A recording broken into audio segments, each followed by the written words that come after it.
휘발유와 경유값이 6주 연속 오르며 리터당 2,100원을 넘었습니다. 전 세계가 금리를 올리며 인플레이션에 대응하는 가운데 치솟는 물가를 잡으려면 기준금리를 4% 이상으로 높여야 한다는 미국 중앙은행 내부 분석이 나왔습니다. 공무원 피살 사건 수사 결과가 뒤집힌 데 대해 여당은 문 전 대통령이 입장을 밝히려고 압박 수위를 높였습니다. 경기 포천에서 60대 근로자가 컨베이어 벨트에 끼어 숨졌습니다. 청소 작업 때 사고가 난 것으로 보고 정부는 중대재해처벌법 위반 여부를 조사하고 있습니다.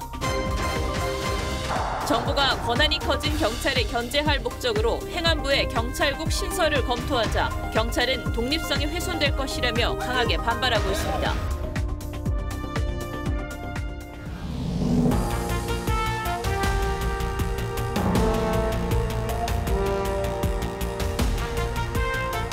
시청자 여러분 안녕하십니까? 뉴스7의 김명우입니다. 치솟는 물가의 금리 인상이 예고된 상황에서 반갑지 않은 신기록이 또 나왔습니다. 전국 평균 휘발유와 경유 가격이 모두 리터당 2,100원을 넘어섰습니다. 기름값이 6주 내내 오르더니 결국 오늘 정점을 찍은 겁니다. 비상한 상황에 정부는 유류세 인하폭을 법적 최대 한도인 37%까지 낮추는 방안을 검토하고 있습니다. 그러나 우리가 실제로 기름값을 내면서 싸졌다고 체감할 수 있을지 부정적인 전망이 많습니다. 오늘 첫 소식은 김주영 기자가 보도합니다. 서울의 한 주유소. 인근 최저가인데 휘발유와 경유 모두 리터당 2,100원이 넘습니다.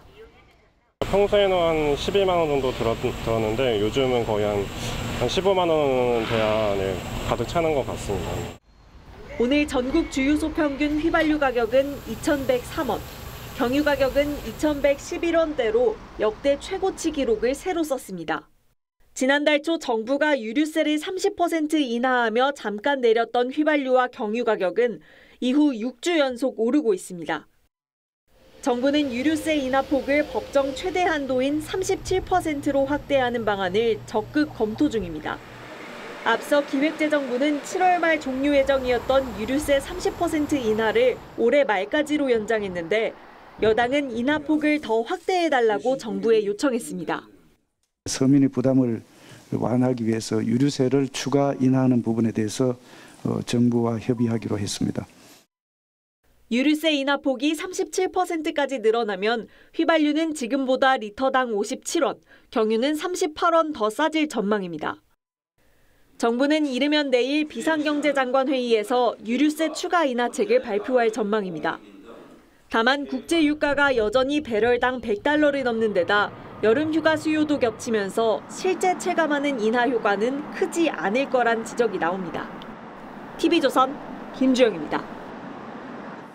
이번 주 미국의 중앙은행인 연방준비제도가 기준금리를 크게 올리면서 전 세계 경제가 출렁거렸죠. 이 심각한 미국의 물가를 잡기 위한 조치인데 연준 내부에서 물가를 확실히 안정시키려면 기준금리를 4% 이상으로 올려야 한다는 분석이 나왔습니다.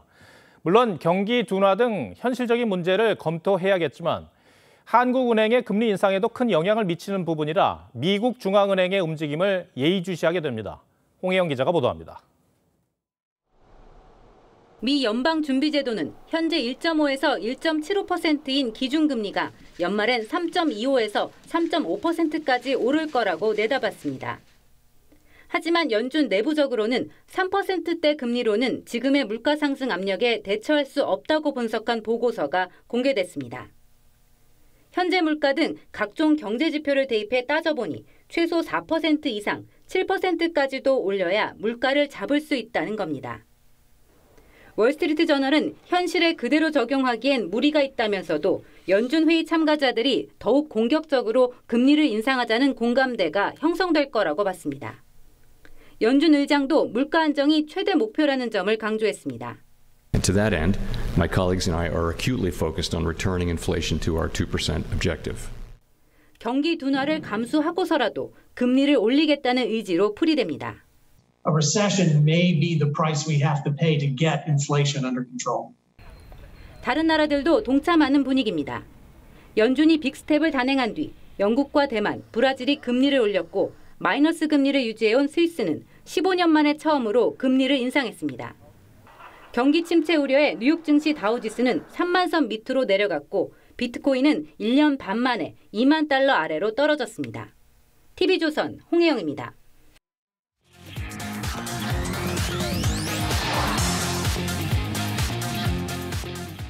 물가는 천정부지로 오르는데 미국은 거인의 발걸음을 뗐습니다. 금리 인상의 여파 짚어보겠습니다.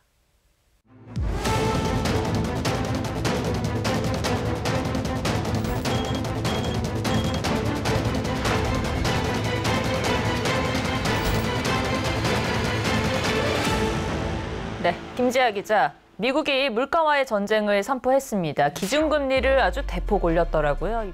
네, 맞습니다. 미국 연방준비제도가 지난달에 0.5%포인트 빅스텝을 단행한 데 이어서 이번에는 0.75%포인트 자이언트 스텝을 단행했습니다. Either a 50 basis point or a 75 basis point increase seems most likely at our next meeting.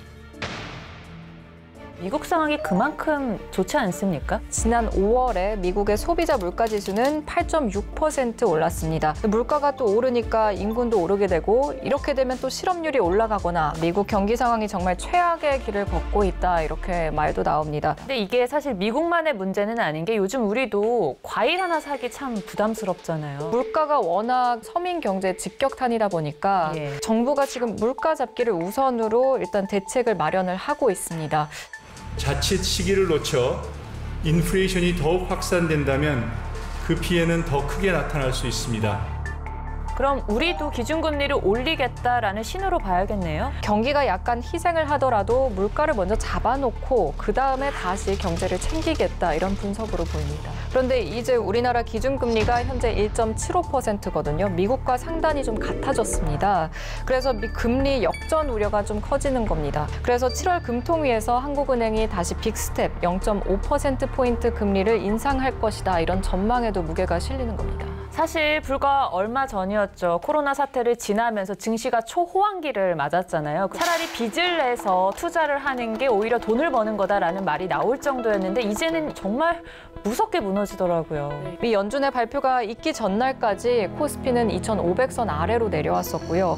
지난 7일부터 7거래일 연속 계속 하락세를 보였습니다. 대표적인 국민주인 삼성전자, 네이버, 카카오 여기도 52주 신저가를 기록했고요. 이런 식으로 올해 들어서만 시가총액 369조 원이 그냥 증발해버린 겁니다. 빚투족뿐 아니라 영끌족이라는 단어도 나왔었는데 이제 대출 이자 부담이 상당할 것 같아요. 일부 은행들의 주담대 금리가 지금 7%대를 넘어섰습니다. 올해 안에 8% 넘을 수도 있다 이런 관측까지 나오고 있어요. 서울에서 국민평형으로 불리는 이 84제곱미터 평균 아파트 가격이 지금 12억 8,500만 원 정도인데 여기서 4억 3,700만 원을 대출을 받는다고 추산을 해보겠습니다. 7%로 인상된다는 가정 아래 월 대출 상환액은 291만 원이 되는 것으로 조사가 됐습니다. 한 달에 291만 원? 네, 맞습니다. 대출 이자 부담이 금리 연 4%대보다 지금 월 82만 원이나 늘어나는 셈입니다.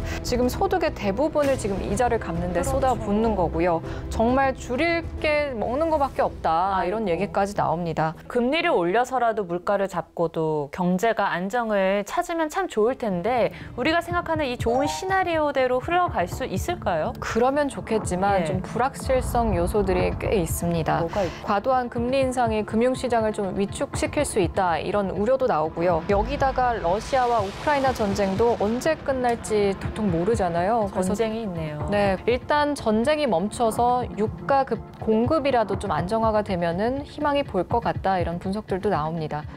사실상 비상사태가 된 한국 경제를 한 줄 톡으로 한번 정리해보겠습니다. 네, 허리케인 전야로 정리를 해봤습니다. 얼마 전 월가의 황제죠. 제이미 다이먼 JP 모건스 체이스 CEO가 미국 경제에 허리케인이 닥쳐온다 이런 경고를 했습니다. 그래서 윤석열 대통령이 최근에 우리 경제가 태풍 권역에 들어와 있다 이런 얘기를 했었죠. 대내외 불확실성이 계속 이어질 것으로 보이는 가운데 정말 우리 경제에 폭풍이 아닌 초강력 허리케인이 오는 거는 아닌지 그런 우려를 담아서 이렇게 정리해봤습니다. 북한군에 의해 숨진 서해 공무원 피살 사건을 두고 군과 해경이 월북에 대한 판단을 2년 만에 뒤집으면서 파장이 계속되고 있습니다. 진실을 규명해야 한다는 요구도 커지고 있습니다. 민주당의 반대로 당시 대통령 기록물을 살펴보는 게 어려운 상황에서 국민의힘은 직접 문재인 대통령이 입장을 밝히라며 압박 수위를 높였습니다. 한성원 기자가 보도합니다. 국민의힘 권성동 원내대표는 월북 공작 사건은 대한민국이 스스로 존엄을 포기한 참극이라며 진상규명을 촉구했습니다. 권 원내대표는 세월호 진실은 인양하겠다면서 왜 서해피가 공무원의 진실은 15년 동안 봉인했냐며 국민적 의혹 앞에 문 전 대통령이 답해야 한다고 주장했습니다.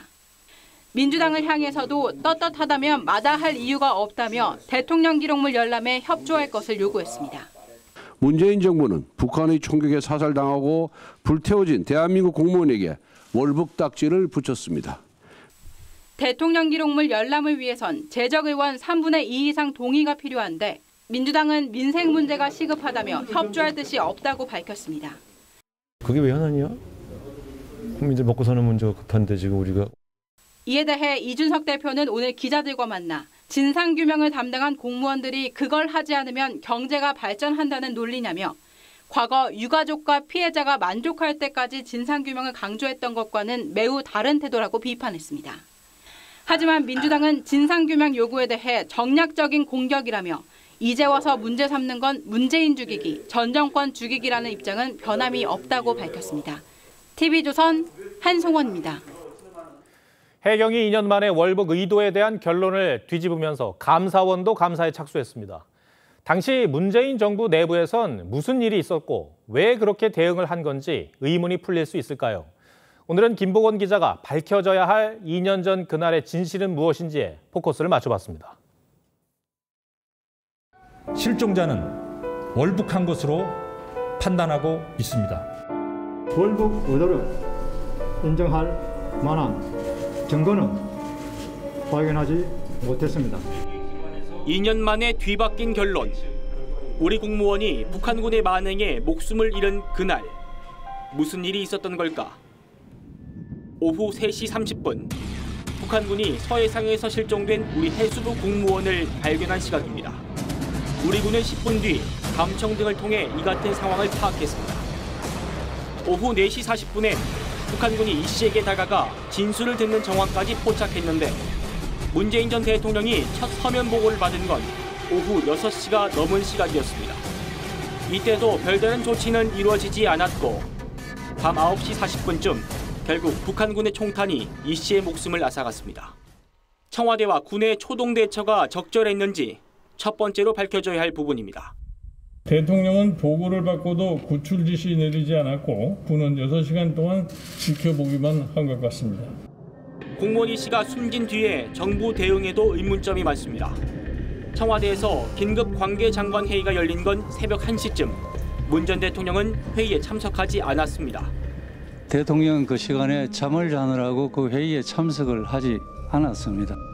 첩보를 분석하는 단계여서 잠자는 대통령을 깨울 정도의 상황은 아니었다는 게 당시 청와대의 해명이었죠. 북한군의 만행이 알려지지 않은 채 종전선언을 제안하는 대통령의 녹화 연설은 그대로 전파를 탔습니다. 종전선언이야말로 한반도에서 비핵화와 함께 항구적 평화체제의 길을 여는. 이후 군과 해경은 서둘러 숨진 공무원의 월북자란 낙인을 찍었습니다. 이 과정에 청와대에서 어떤 지침이 있었는지도 밝혀져야 할 부분입니다. 원래 해경이 이 정권 바뀌기 직전에 저한테 사실 양심선언을 했어요. 저희 의원실에 와서 수사하기 전에 이미 월북 결론이 나 있었다. 감사원이 군과 해경에 대한 감사에 나선 가운데 유족들의 눈물을 닦아줄 그날의 진실은 밝혀질 수 있을까요? 뉴스7 포커스였습니다.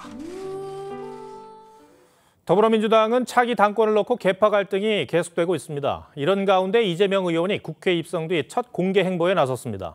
민주당은 2달 앞으로 다가온 전당대회 준비위원회 구성을 이번 주말 마친다는 계획인데 전준위가 꾸려지면 룰 변경 여부를 놓고 개파 간 갈등이 더 심해질 것이란 관측이 나오고 있습니다. 장영욱 기자입니다. 등산복을 입은 이재명 의원이 나타나자 지지자들의 함성이 쏟아집니다. 파란 옷, 파란 모자, 파란 마스크를 쓴 지지자들은 이재명 당대표를 외치며 응원을 보냅니다. 이재명 의원이 국회 입성 뒤 지역구에서 첫 공식 행세에 나섰는데 몰려든 인파에 일일이 사인을 해주고 사진을 찍느라 예정됐던 둘레길 걷기 행사는 하지 못했습니다. 우리 모두의 문제에 관한 거, 제안, 아니면 저도 많이 부족한 게 많으니까. 대선 지선 2연패 책임론에도 불구하고 이 의원의 전당대회 출마가 유력한 가운데 전당대회 준비위원회는 이르면 이번 주말 20여 명 규모의 인선을 마무리할 예정입니다. 하지만 전당대회 룰을 둘러싼 논란은 더 커질 전망입니다. 친문 진영은 전당대회에 임박해 룰 변경은 안 된다는 입장인데 전당대회에 대한 것은 후보 등록 개시 90일 전까지 확정하도록 되어 있거든요. 그런 규정을 이미 넘기기도 하고. 안규백 전 준 위원장은 친 이재명계가 주장하는 룰 변경 요구에 힘을 싣는 듯한 모습입니다. 권리당원이 지금 포션이 40%인데 그 포션을 늘릴 이유가 있는 것이죠. 실제 룰 변경 논의가 시작될 경우 계파 갈등이 심각한 수준에 이를 것이란 전망이 나옵니다. TV조선 장용욱입니다. 국민의힘이 지방선거로 공석이 된 지역별 당협위원장 공모를 하고 있는데 현역 비례대표 의원들이 많이 지원한 것으로 나타났습니다. 재선을 위해 공천 등에서 유리한 당협위원장이 되려는 것으로 보입니다. 그런데 비례 순번에서 한번 혜택을 본 의원들이 당세가 좋은 지역에 지원했다는 점에서 특혜 논란이 제기되고 있습니다. 이채림 기자입니다. 어제 마감한 당협위원장 모집에 지원한 현직 비례대표 의원은 노용호, 서정숙, 전주혜, 윤창현 의원입니다. 모두 대선과 지방선거에서 윤석열 대통령과 국민의힘 후보들이 더 많은 표를 얻었던 지역들입니다. 특히 일부 비례의원들은 지역 연고도 없는 것으로 전해지면서 현역 의원들이 당세가 우세한 지역을 선점하려는 거 아니냐는 비판이 나옵니다. 한 중진 의원은 비례 순번을 받은 것 자체가 한 번 특혜를 받은 것인데 또 다른 특혜를 달라는 것이라고 했고, 당협위원장 공모에 불참한 한 비례대표 의원은 직능이나 소외계층 등을 대표해 비례 순번을 받았던 것인데 남은 임기는 재선을 위해 지역 활동을 하겠다는 뜻 아니겠냐고 지적했습니다. 앞서 비례대표인 허은하 수석 대변인과 당 지도부인 정미경 최고위원을 각각 서울 동대문 경기 분당을 당협위원장으로 정한하는 이준석 대표 측근에 대한 특혜 논란이 일면서 의결이 보류된 상태입니다. 당협위원장 선출을 둘러싼 잡음이 계속되자 국민의힘은 경선 도입 등 제도 개편에도 착수했습니다. 그러나 경선을 하게 되더라도 인지도가 높은 현직 의원이 유리할 수밖에 없어 지역 연고나 정치 신인 등용 등도 함께 고려돼야 한다는 지적이 나옵니다. TV조선 이채림입니다. 김건희 여사가 전직 영부인들을 잇따라 예방하며 활발한 대외 행보를 보이고 있습니다. 어제는 김정숙 여사를 서울에서 비공개로 만났죠. 대통령실은 제2부속실을 부활시키기보다는 김 여사의 전담 행정관을 추가로 두는 쪽으로 가닥을 잡은 것 같습니다. 이 김건희 여사 관련 내용은 뉴스야 코너에서 조금 더 전해드리겠습니다. 홍현주 기자가 취재했습니다. 지난 13일 김해 봉하마을에서 권양숙 여사를, 16일에는 서울 연희동 자택에서 이순자 여사를 예방했던 김건희 여사가 어제 오후 서울의 한 호텔에서 김정숙 여사를 만난 사실이 뒤늦게 알려졌습니다. 여권 관계자는 양산 사저 앞 시위 등의 상황 때문에 김정숙 여사의 상경 일정에 맞춰 서울에서 만남이 성사됐다고 했습니다. 두 여사는 30분가량 환담을 나눴는데 앞선 두 차례 예방이 1시간 30분씩이었던 것과 비교하면 짧았고 비공개임을 의식해 사진도 찍지 않은 것으로 전해졌습니다.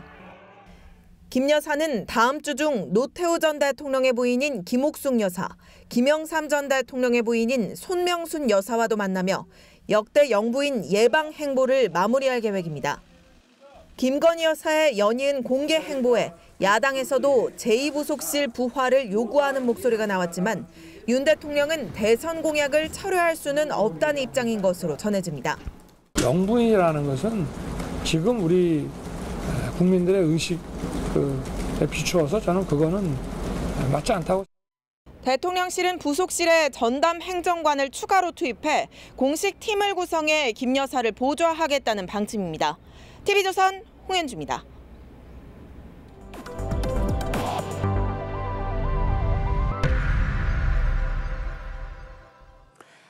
러시아 국방부가 우크라이나 전쟁에 한국인 13명이 참전했고 이 가운데 4명이 숨졌다고 발표했습니다. 우리 외교부는 사실 여부를 파악 중입니다. 러시아 매체는 또 전쟁에 참여했다가 러시아군에 붙잡힌 미국인 2명의 영상을 공개했습니다. 유혜린 기자입니다. 러시아 국방부가 우크라이나군에 가담한 외국인 용병 현황을 공개했습니다. 현재까지 우크라이나 전쟁에 참여한 한국인은 모두 13명으로 이 가운데 4명이 숨졌다고 발표했습니다. 살아남은 9명 가운데 8명은 전장을 떠났고 현재 우크라이나에는 1명이 남아있다고 덧붙였습니다. 입출국자와 사망자, 생존자 숫자 외에 신상 등 자세한 내용은 공개하지 않았습니다. 러시아 국방부는 우크라이나 측의 인명피해가 커지면서 외국인 용병 수가 줄었다고 주장했습니다. 외교부는 러시아 국방부의 발표를 인지하고 있고 사실관계를 확인 중이라고 밝혔습니다. 앞서 지난 3월 외교부는 우크라이나에 의용군으로 참전한 한국인을 모두 9명으로 파악했습니다. 지난달 우크라이나 의용군으로 참전했던 이근전 대위는 부상 재활을 이유로 귀국했습니다. 러시아 현지 매체는 우크라이나에 참전했다 붙잡힌 외국인 포로 2명의 영상을 공개했습니다. My name is Alexander Druki. I am against war. Ya protiv. 먼저 붙잡혔던 영국과 모로코인 포로 3명은 사형을 선고받았습니다. TV조선 유혜림입니다. 60대 근로자가 컨베이어 벨트에 끼어 숨지는 사고가 났습니다. 정부는 청소를 하던 중 컨베이어 벨트가 작동한 것을 확인하고 중대재해처벌법 위반 여부를 조사하고 있습니다. 배상윤 기자입니다. 경기도 포천의 한 골재 채취장입니다. 어제 오후 4시 20분쯤 컨베이어 벨트 청소를 하던 60대 근로자가 기계에 끼이는 사고가 일어났습니다. 인근 근로자의 신고로 소방대원이 출동했지만 A씨는 현장에서 숨진 채 발견됐습니다. 명백한 사망? 이런 경우엔 굳이 심폐소생술을 할 필요 없다는 말하고 현장에 경찰한테 인계하고 저희 빠졌어요. 해당 업체는 상시 근로자 수가 90여 명으로 중대재해처벌법 적용 대상입니다. 고용노동부 조사 결과 A씨가 청소 작업을 할 때 기계가 작동한 것으로 확인됐습니다. 산업안전보건법상 청소나 정비 작업을 할 때에는 전력을 차단하고 기계를 정지해야 합니다. 고용부는 청소 작업 도중 컨베이어 벨트가 작동한 이유를 집중적으로 수사하고 있습니다. 고용부는 사고 직후 해당 사업장의 작업 중지를 명령하고 안전관리 책임자 등 관리직 4명을 상대로 1차 조사를 벌였습니다. 혼자 근무하고 있던 건 맞습니다. 헬스를 해야 하는 작업이 있고 대상이 아닌 작업들이 있는데 검토를 해봐야겠지만 어쨌든 경찰도 목격자와 현장 책임자 등을 불러 업무상 과실치사 여부와 안전수칙 준수 여부 등을 파악할 방침입니다. TV조선 배상윤입니다. 천년 고찰인 구례 화엄사에서 500여 명이 함께 요가를 하며 몸과 마음을 수련했습니다. 요가 동작을 통해 전쟁 중인 우크라이나에 평화 메시지를 보내기도 했습니다. 박건우 기자가 보도합니다. 전남 구례군 화엄사 각황전 앞마당. 허리에 손을 얹으세요. Inhale, slowly neck up. 요가복을 입은 참석자들이 두 손을 합장하며 깊은 숨을 들이쉬었다 내뱉습니다. 상체를 비틀거나 다리를 뻗으며 근육의 긴장도 함께 풀어냅니다. 요가는 많은 분들이랑 기운을 나눠서 한다는 것도 되게 크거든요. 그런 날이 와서 너무 기분이 좋아요. 삼국시대 창건된 천년고찰 화엄사에서 전국 요가 대축제가 열렸습니다. 요가는 자세와 호흡을 가다듬어 정신을 통일시키는 인도 고유의 수행법입니다. 축제에 참가한 수련자 500여 명은 요가의 매력에 푹 빠졌습니다. 멈출 수가 없는 것 같아요. 되게 오랫동안 지금 하고 있는데도 아직도 요가가 되게 좋아요. 행사 참석자들은 세계 평화를 기원하는 마음으로 노랑 파랑 양산을 펼쳐 우크라이나 국기를 만드는 퍼포먼스를 펼치기도 했습니다. 우크라이나 전쟁이 빨리 종식되고 세계가 평화로우기를 바라는 마음에서 또 응원하는 마음에서 화엄사는 이번 요가 축제를 연례 행사로 만들어 우리나라와 인도의 우호 관계를 발전시켜 나가겠다고 밝혔습니다. TV조선 박건우입니다. 한동훈 법무장관이 취임하자마자 부활시킨 금융증권범죄합동수사단이 디스커버리 펀드 의혹 수사에 본격 나섰습니다. 합수단은 이 펀드에 투자한 장하성 전 실장 등 전 정부 고위 관계자들을 조준하고 있습니다. 노도일 기자입니다. 장하원 디스커버리 자산운용 대표는 지난 8일 특경법상 사기 및 자본시장법 위반 등의 혐의로 구속됐습니다. 부실펀드 판매 의혹 인정하십니까? 투자금 돌려받기 인정하십니까? 사건을 넘겨받은 검찰은 여의도 저승사자라 불리는 서울 남부지검 금융증권범죄합동수사단에 수사를 맡겼습니다. 합수단은 디스커버리 펀드에 60억 원을 투자한 장 대표의 친형인 장하성 전 청와대 정책실장과 김상조 전 청와대 정책실장 등도 수사 선상에 올린 것으로 알려졌습니다. 합수단 수사의 핵심 중 하나는 전 정부 고위 인사들이 디스커버리 펀드 상품 판매 과정에 영향력을 행사했거나 특혜를 받았는지 여부입니다. 디스커버리 펀드는 2017년부터 2019년 4월까지 시중은행과 증권사를 통해 팔렸지만 불안전 판매와 투자금 돌려막기 의혹으로 환매가 중단되면서 피해 금액만 2,500여억 원이 넘는 상황입니다. 검찰에서 추가로 더 사건을 들여다본다면 제대로 좀 들여다보시고 좀 신속하게 좀 처리를 해주셨으면 좋겠다. 특혜 의혹에 대해 장 전 실장 측은 환매를 신청하지도 환매금을 받은 사실도 없다고 부인했습니다. TV조선 노도일입니다. 윤석열 대통령이 검찰총장이던 시절 부당하게 징계를 주도했다는 의혹을 받았던 이성윤 법무연수원 연구위원과 박은정 성남지청장이 재수사를 받게 됐습니다. 지난해 6월 서울중앙지검이 불기소 판단을 내린 사건인데 어떤 내용인지 백연상 기자가 보도합니다. 변호사 단체 한반도 인권과 통일을 위한 변호사 모임이 이성윤 법무연수원 연구위원과 박은정 수원지검 성남지청장을 고발한 것은 지난 2020년 12월. 한변은 당시 서울중앙지검장이었던 이성윤 연구위원과 박은정 법무부 감찰 담당관이 한동훈 검사장에 대한 감찰을 명분으로 채널A 사건 수사 자료를 받아내 윤석열 검찰총장의 징계에 활용했다고 주장했습니다. 하지만 이 사건을 맡은 서울중앙지검은 지난해 7월 법령을 위반한 점이 없다며 재판에 넘기지 않았습니다. 한변은 중앙지검의 불기소 처분에 불복해 서울고등검찰청에 항고했고 1년간 사건을 검토한 서울고검은 재기수사 명령을 내렸습니다.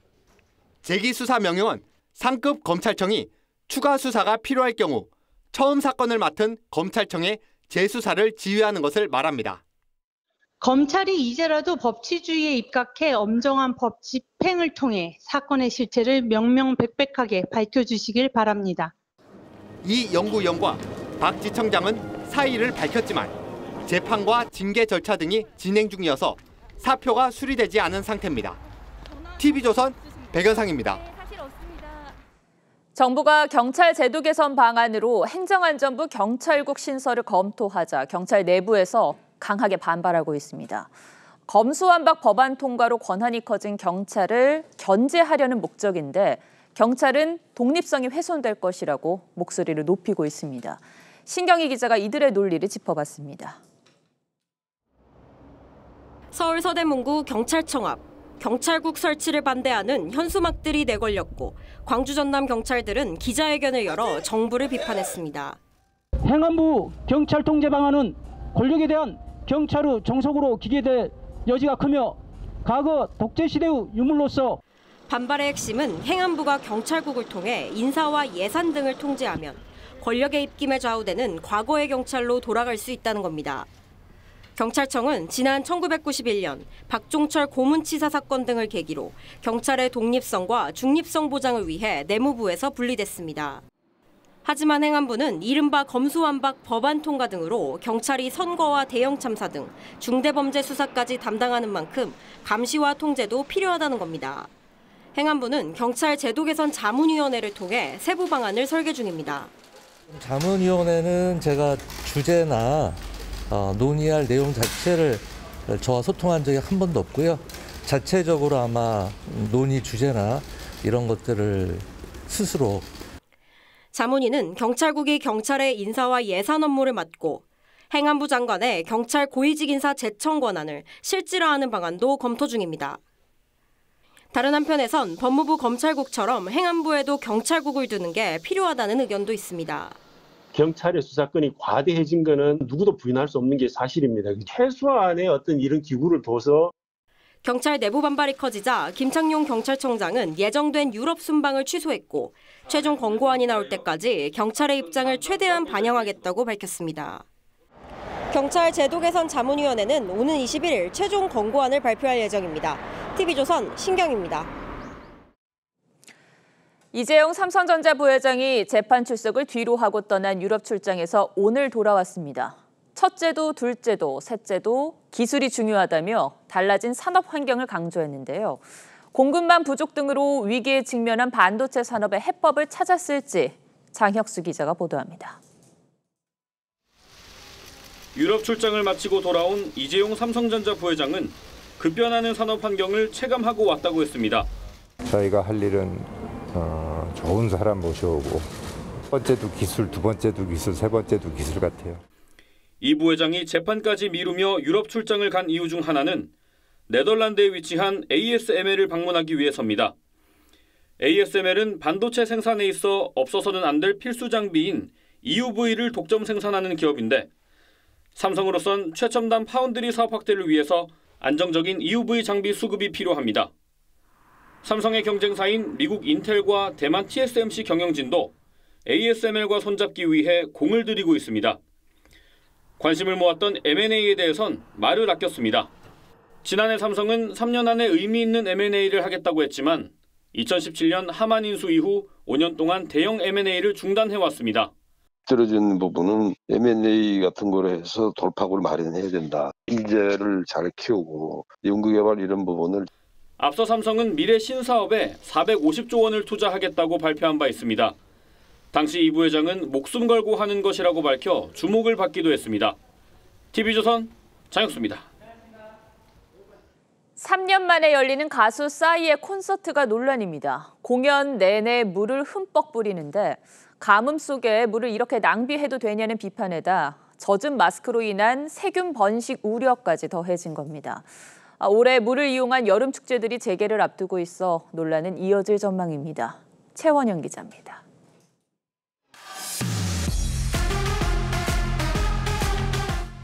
올림픽 주경기장에 물대포가 쉴 새 없이 쏟아집니다. 수만 명의 관객들은 물에 흠뻑 젖은 채 소리를 지릅니다. 가수 싸이의 흠뻑쇼가 감염 우려 논란에 휩싸였습니다. 야외 공연장에서도 50명 이상 관객이 모이면 마스크를 써야 하는데 관객들의 마스크가 물에 젖기 때문입니다. 물에 다 적셔버리면 구멍이 막혀서 질식하는 거죠. 결국은 턱스크나 코스크나 적당히 쓰게 되고. 이에 싸이 측은 관객들에게 방수 마스크를 지급하겠다고 밝혔습니다. 하지만 방수 마스크는 의약 외품으로 허가받은 제품이 없는 데다 바이러스 차단 효과도 떨어집니다. 마스크가 이제 젖게 되는 경우에는 좀 더 감염에 취약해지기 때문에 가급적이면 물을 뿌린다든가 이런 형태로 그 축제가 진행되지 않도록. 극심한 가뭄에 물 낭비 지적까지 일자 일부 네티즌들 사이에선 그런 논리라면 워터파크도 문을 닫아야 하는 것 아니냐는 볼멘 소리도 나옵니다. 올여름 물총 축제나 머드 축제 등 물을 사용하는 행사가 줄줄이 예정돼 있는 가운데 이들 축제로 논란이 번지는 건 아닌지 우려가 커지고 있습니다. TV조선 최원영입니다.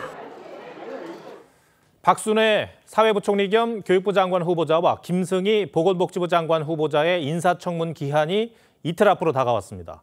하지만 국회는 원 구성도 못해 20일째 개점 휴업 상태입니다. 원론적으로는 윤석열 대통령이 이달 말 이후 청문회 없이 임명을 강행하는 것도 가능하지만 두 후보자에 대한 각종 의혹들이 커지고 있어 여론 악화가 부담입니다. 권은영 기자 리포트 전해드리고 뉴스야 이어가겠습니다. 박순애, 김승희 두 후보자의 인사청문 기한은 이틀 뒤인 20일입니다. 하지만 민주당이 법사위를 내주기로 한 지난해 합의를 뒤집으면서 여야는 3주째 원 구성도 못한 상태입니다. 윤석열 대통령은 10일 이내 기한을 정해 인사청문 보고서 재송부를 요청할 수 있는데 이 기간마저 지나면 청문회 없이 임명이 가능합니다.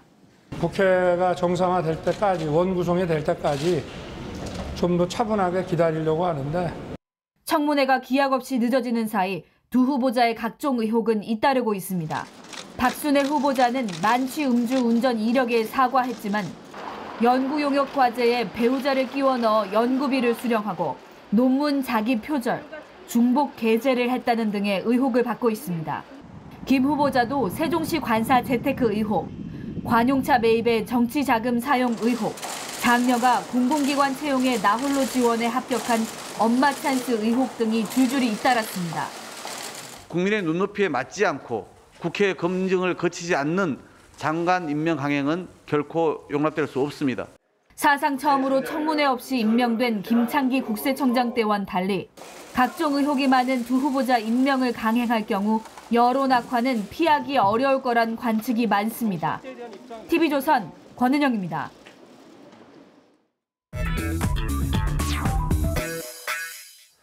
네, 뉴스야 시작합니다. 정치부 최지연 기자 나와 있습니다. 첫 번째 물음표 볼까요? 네, 첫 번째 물음표는 이재명 당권 도전 김경수 견제용입니다. 이재명 의원은 아직 그 당권 도전 의사를 직접 밝힌 적은 없잖아요. 네, 맞습니다. 그런데 최근 미묘한 기류 변화가 감지가 되고 있습니다. 이 의원은 첫 국회 등원 때만 해도 전당대회 출마를 생각해 본 적이 없다, 이렇게 선을 그었었죠. 아직까지 전당대회 부분에 대해서는 시간이 많이 남아있어서 깊이 생각해보지 않았습니다. 그런데 어제 한 언론과 만나서는 침묵만 할 뿐 긍정도 부정도 하지 않았습니다. 복수의 이 의원 측 관계자들은 출마를 하는지 마는지는 고민 지점이 아니다, 이렇게 말했는데요. 이미 대선 패배 직후부터 보궐선거 출마와 당권 도전을 한 묶음으로 봤고 이달 말이나 다음 달 초쯤엔 이 의원이 직접 입장을 낼 예정이라고 합니다. 그러니까 어쨌든 정해진 수순에 따라서 가고 있다는 건데, 그런데 지금 대선이 끝난 지 석 달이 조금 지났잖아요. 왜 이렇게 서두르는 느낌이 드는 거죠? 최근에는 김경수 전 경남지사가 이유로 거론되고 있습니다. 근데 김경수 전 지사는 수감 중이지 않습니까? 예, 맞습니다. 내년 5월이면 만기 출소를 하더라도 피선거권이 5년 동안 박탈되죠. 그런데 오는 8.15 광복절 때 만약 국민통합의 의미로 김 전 지사에 대한 사면과 복권이 단행된다면 얘기는 달라집니다. 조기 정치 복귀가 가능해지는 겁니다. 아직은 좀 이르긴 합니다만 지금 민주당의 차기 주자가 잘 보이지 않는다, 이런 얘기가 나오는데, 네. 그러니까 친문 진영에서 김 전 지사를 구심점으로 이렇게 뭉칠 수가 있다는 얘기가 되겠군요. 네, 이재명 의원은 실제로 전대 출마 여부를 5년 뒤에도 민주당 대선 후보가 본인이 될 수 있을까, 이 부분을 걱정하면서 고민한다, 이렇게 주변에 말했다고 하는데요. 김 전 지사가 문 전 대통령의 팬덤까지 물려받을 수 있다는 점에서 견제론이 더 부각되는 겁니다. 문재인 전 대통령이 대선 재수 때는 이재명 의원이 경쟁자였는데, 이재명 의원이 만약에 대선 재수를 하게 되면 문재인 대통령의 후계자가 경쟁자가 될 수 있다, 뭐 이런 얘기가 되겠네요. 네, 그렇죠. 이 의원이 대선 패배 직후 행보, 문재인 전 대통령과 상당히 닮아 있기도 합니다. 문 전 대통령은 지난 2012년 낙선 직후에 상임위원회를 국방위원회로 옮겼는데 이 의원도 이번에 상임위원회 1순위로 국방위를 택했습니다. 최근 또 강성 지지층에게 도움은커녕 해가 된다, 이런 자제 메시지를 냈는데 문 전 대통령이 야당 대표이던 시절 이런 지지는 후보를 오히려 해롭게 만든다, 이렇게 말을 한 것과 유사하죠.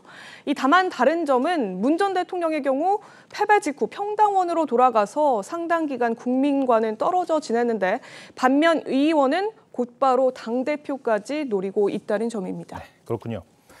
첫 번째 물음표 정해볼까요? 예, 첫 번째 물음표 이재명 당권 도전 김경수 견제용의 느낌표는 새술은 새 부대로 하겠습니다. 네. 지금 민주당 재선 그룹이 그 당 쇄신안으로 세대 교체를 주문하면서 내놓고 있는 말인데요.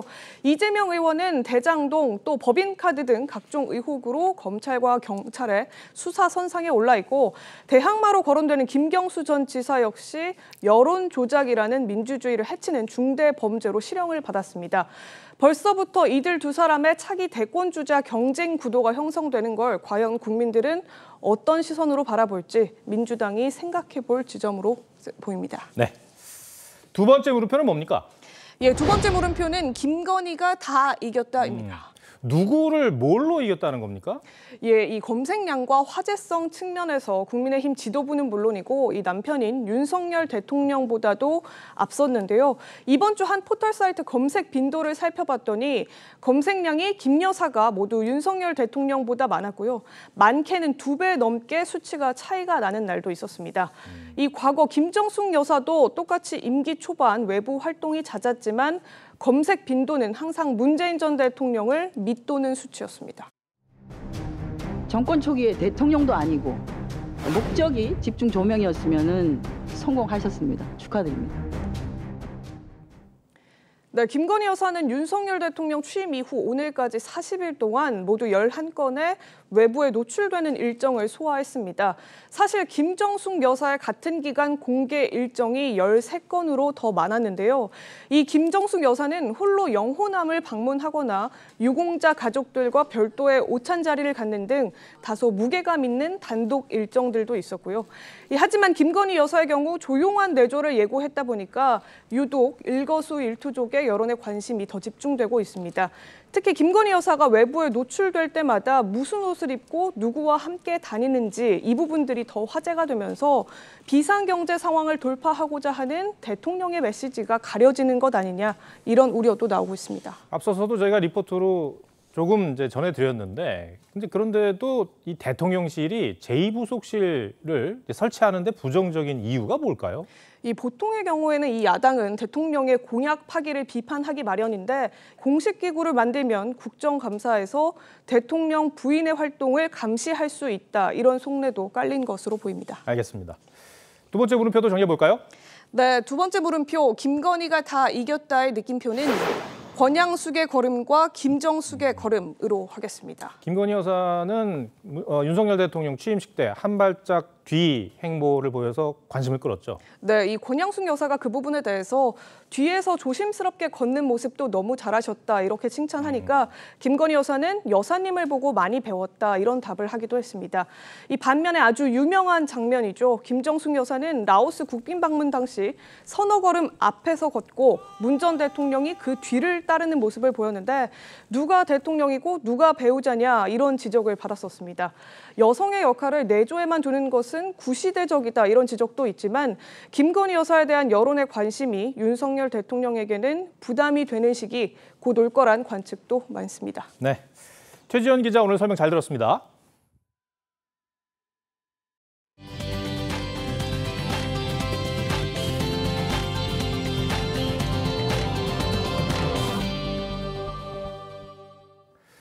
프로야구 키움의 이정후가 오늘도 뜨거운 타격감을 이어갔습니다. 치기 어려운 공도 안타를 만들어내면서 팀의 승리를 이끌었습니다. 이루라 기자입니다.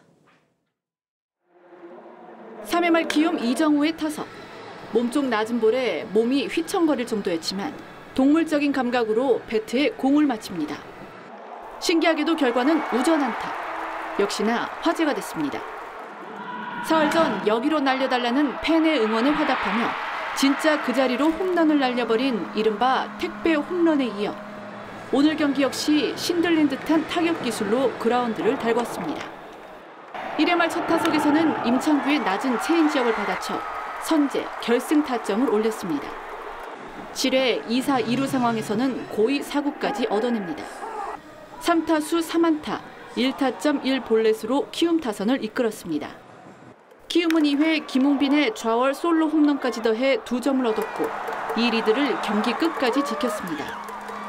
키움 선발 황현희가 6이닝 동안 안타 5개를 맞았지만 실점 없이 승리 투수가 됐습니다.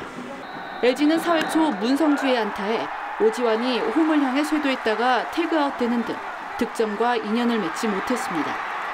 안타 6개를 치고 4사구도 3개를 얻었지만 결정력이 부족했습니다. TV조선 이루랍니다.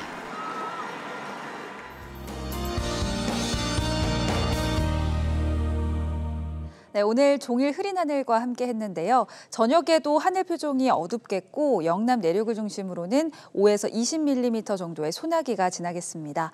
일요일인 내일도 강원 남부 산지와 경상서부 내륙, 경북 북동 상지에는 소나기가 내리는 곳이 있겠는데요.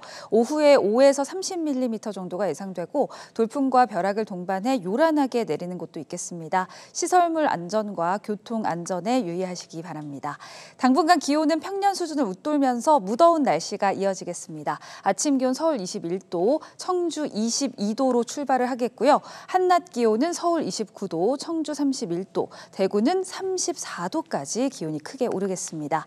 내일 새벽에 중부지방에는 비가 가끔 지나겠고요. 월요일 저녁부터는 제주에 장맛비가 시작이 되겠습니다. 화요일에는 남부지방으로 주 후반에는 충청권으로 장마 전선이 점차 북상할 전망입니다. 날씨였습니다. 피살된 공무원의 아들이 월북자 가족으로 살아온 그간의 괴로움을 편지에 꾹꾹 눌러 담았습니다. 유족들에게는 월북자가 가장 고통스러운 낙인이었고 이 불명예를 벗는 일이 가장 중요했을 테죠. 그런데 야당의 말 한마디가 제 귀를 의심케 했습니다. 월북 의사가 있었는지 없었는지가 뭐가 중요합니까? 항의했고 그 사과를 받았습니다. 그걸로 마무리된 사건 아닙니까? 아빠의 명예를 돌려달라는 아들의 호소는 외면하면서 북한이 몸을 낮췄으니 모든 게 끝난 일이라고 말합니다. 돌이켜보면 당시에도 정부 여당은 김정은 위원장의 미안하다는 통지문 한 장에 반색했었죠. 하나의 그 전문 속에서 두 번씩이나 미안하다는 입장을 밝힌 것은 처음 있는 일이기 때문에 내 가족의 일이라도 사과 받았으니 됐다고 생각할 수 있을까요? 오늘도 시청해 주셔서 고맙습니다.